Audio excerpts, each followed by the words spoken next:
Now a man from the family of Levi married a Levite woman. The woman became pregnant and gave birth to a son. When she saw that the son was beautiful, she hid him for 3 months. But when she could no longer hide him, she got a papyrus basket for him and coated it with asphalt and pitch. She placed the child in it and set it among the reeds by the bank of the Nile. Then his sister stood at a distance in order to see what would happen to him. Pharaoh's daughter went down to bathe at the Nile while her servant girls walked along the riverbank. Seeing the basket among the reeds, she sent her slave girl to get it. And when she opened it, she saw the child, a little boy, crying. She felt sorry for him and said, "This is one of the Hebrew boys." Then his sister said to Pharaoh's daughter, "Should I go and call a woman from the Hebrews to nurse the boy for you?" "Go," Pharaoh's daughter told her. So the girl went and called the boy's mother. Then Pharaoh's daughter said to her, "Take this child and nurse him for me, and I will pay your wages." So the woman took the boy and nursed him. When the child grew older, she brought him to Pharaoh's daughter, and he became her son. She named him Moses because she said, "I drew him from the water." As we are in part 6 of Hope from the Sitcoms, I want to talk today, Hope from the Fresh Prince of Bel-Air. BC, Hope from the Fresh Prince of Bel-Air. In West Philadelphia, born and raised, on the playground is where I spent most of my days. Chilling out, relaxing, acting all cool while shooting some b-ball outside of the school, when a couple of guys who was up to no good started making trouble in my neighborhood. I got in one little fight. My mom got scared, said, "You're moving with your auntie and uncle in Bel-Air." I went to a cabin when it came near the license plate, said fresh and had the dice in the mirror. I looked at the cabin, just as red. I said, "Yo, hang your home to Bel-Air." I looked up in about 7 or 8 and I yelled to the cabin, "Your home, tell you later. Look at my kingdom, I'm finally there. Look at my throne, I'm the Prince of Bel-Air." Now we all know the Fresh Prince because of that theme song. We all know the Fresh Prince because of a man by the name of Will Smith, who even though recently he made a mistake by letting his emotions get the best of him, and people are trying to destroy him because of his emotions. But how many of us have, because something has cost us, but God still restored us? I would preach that, but that's not the way the Holy Spirit's leading me today. But then, if you look at the show, there's Uncle Phil. There's Unvi. There's the nerd we know as Carlton. There's the spoiled brat princess, Hillary. There's the baby girl, Ashley. But Will, for some reason coming from Philly, really didn't fit in. And you would think this story is about a young man trying to fit in an area that he's not accustomed to.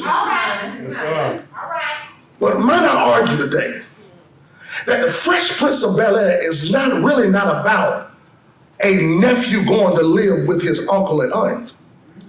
The Fresh Prince of Bel-Air is really about the sacrifice of a mother.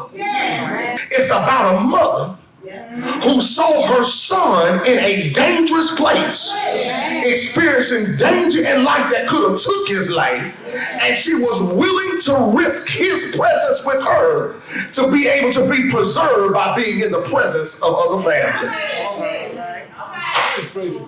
How many of us can really testify that's the story of my life? Because where I should have died with where I was, God placed me in another place to keep me so I could be preserved, even while I may sometimes would have been persecuted. I don't know about you, that makes me shout, and I could cut 10 minutes off this message, because when I look back over my life and how many times God rescued me when I could not rescue myself, and he placed me not in the hands of the unfamiliar, but he placed me in the hands of familiar. And watch this, here's your shout. He used distance to deliver me. But this ain't the first time we seen a mother use a situation to save her child. It's right here in Exodus chapter number 2. There was a Levite man who married a Levite woman. The Levite woman got pregnant, had a son, and when she saw there was something special in the baby, ladies and gentlemen, watch the sacrifice based on what she saw. The text says she hid him, but around 3 months he got too big to be hid. Okay, why? The question we must ask, was she hiding her baby? Well, there was a decree that was put out according to Exodus chapter number 1, because there was a Pharaoh who knew not the God of Joseph. And he was more afraid of the Israelite people because they amassed numbers greater than the Egyptians. And he said to himself said out to his people that the Egyptians, we are outnumbered, and the Israelites will become more greater than us. Isn't it amazing that your enemy is more afraid of you than you should be afraid of your enemy? The affliction. Well, he put taskmaster on them. Well, watch what happened, said. Here it is, oh bless your life. The Israelite women started having babies on top of babies. And the Pharaoh began to get word because the midwives said they having babies on top of babies. And he made a decree, this is what we gonna do. Every son that's born, we gonna kill it and throw it in the Nile River. Let me see if y'all got some shout real quick in this. This ain't the first time we heard of somebody in a position of power trying to kill the sons.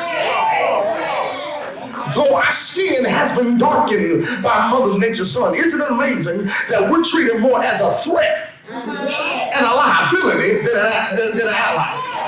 It's amazing that we as not just children of God, but we as black people, it's harder for us as men to get things done because, watch this, they ain't after our manhood. They after what we carry. Because the man has the ability to reproduce. And can I tell you what the greatest threat on earth is? Joel, here I come. The greatest threat on earth is a man who produces a son. Because he has the ability to take what he's learned and influence it and put it in his child. That's why when any time a black boy is born in poverty, they don't build a school. They build a jail. And let me say this to those of us in the room and those who are watching me. If you know they building a jail for you, why you don't do all you can to try to get there? If anything, I'm going to beat what they decide to place for me. Because guess what? He didn't birth me to be put in jail. No, he birthed me to sit on boards with presidents, with kings, with princes, with queens. He birthed me to have the mentality that my father is rich in houses and land. He holds the world. I'm not going to settle because you don't like the fact where I was born.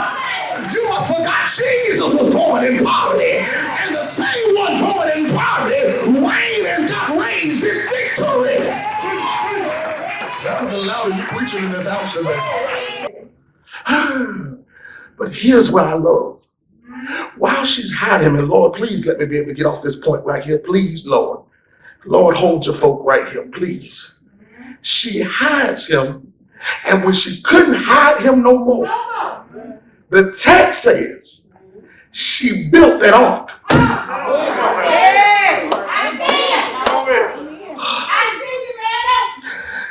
She couldn't hide him no more.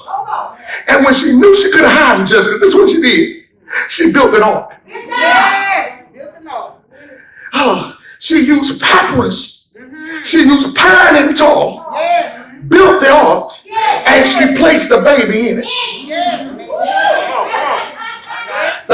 last time we heard somebody build an ark was in Genesis chapter number 6, when Noah took the instructions of God and built the ark. And God told Noah, you and your family get inside the ark, because by you, I'm going to rebuild and save this generation. Okay. And when Noah's ark had to depend on rain, this mother takes her ark and she puts it at the Nile River. Lord, hold me right here, baby. This is what I'm about to lose. The same place they were killing babies is the same place she put the ark to save her baby. She puts them in the river and she lets them float along the edge. She didn't launch them in the deep. She made sure she kept them on the edge. Because most of us, the reason you can't handle deep water, because you ain't trusted God with the edge.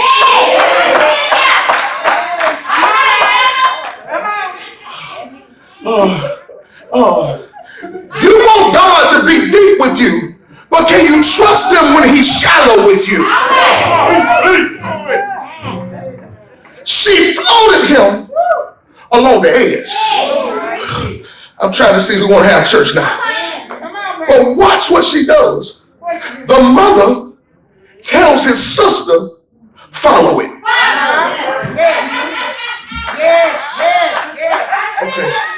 Okay. Lord, hold your boy right here.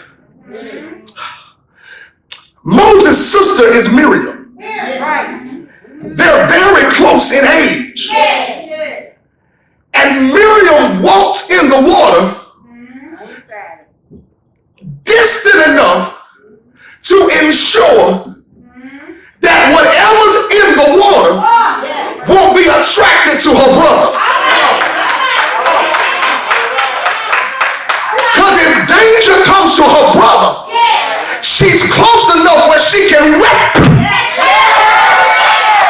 Okay, let me see who's gonna catch me here. I'm gonna keep my hands in my pocket, Mama Rose.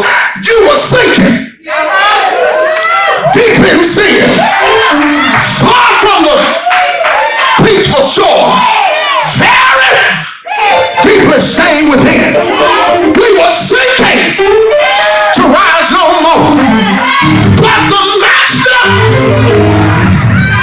of the sea, he heard my despairing cry, and from the water he lifted me outside.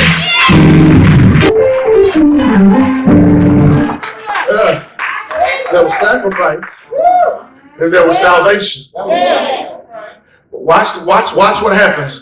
Mama Rose, make me a promise you ain't gonna go crazy when I tell you this.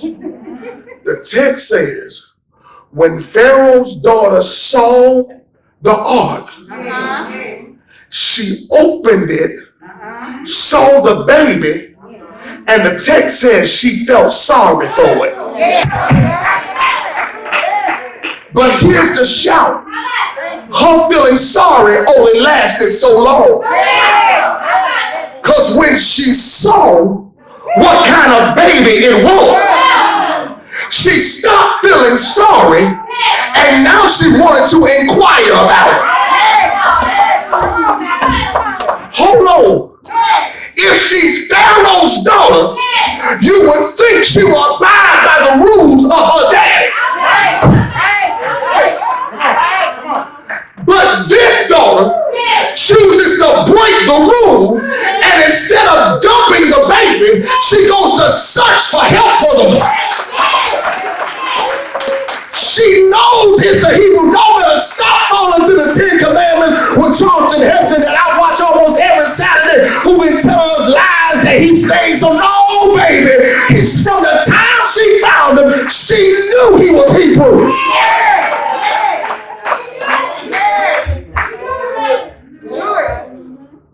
Keep that in the back of your mind, because I'm going to come back to it in about 2 minutes and 25 seconds. So the slave, one of her workers say, should we go find somebody to care for this baby?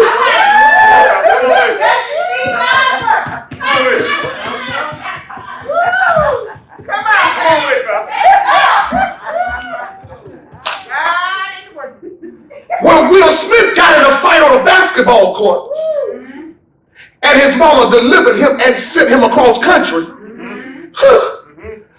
Pharaoh's daughter, slave, says, guess what? How about we go search for somebody who can care for it? The same people who planned my funeral now got to plan my exit. The same people who should have been killing me, God's going to make sure they find somebody to take care of me. You ought to give God praise because he's got somebody who's willing to care for you. Will you take care for yourself? All right, hold on. Look who's close by when they ask, do you want somebody to care? The text says his sister was right there and said, I'll go find a nurse for you. But she didn't go find any nurse.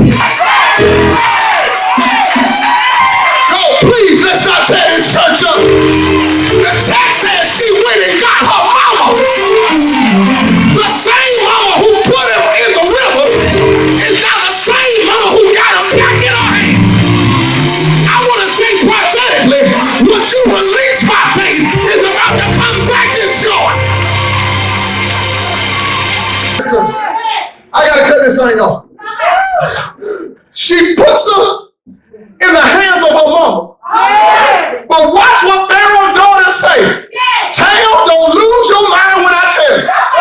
Pharaoh's daughter say, go find me a nurse, and whatever her wages are, I'm gonna pay her. That's not the shout. Here's the shout. What the mama would have did for